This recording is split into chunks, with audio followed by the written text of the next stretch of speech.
បំភ្លេងមិនបានបងអើយបង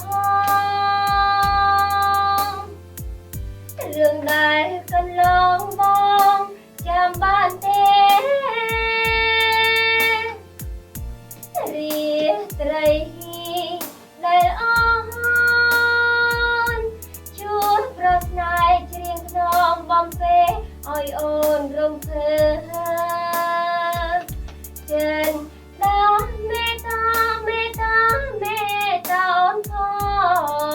អូនផង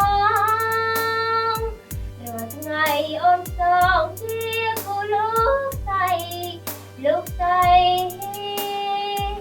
ឬមានគូហើយបានមិនស្រដីទោះបីយ៉ាងណាសូមតែមេត្តាអូនផង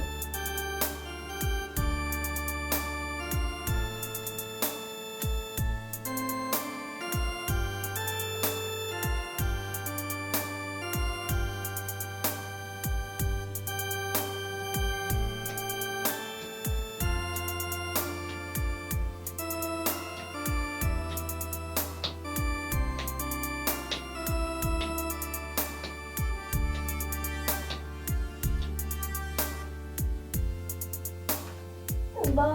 ងអើយបងរឿងដែលកន្លង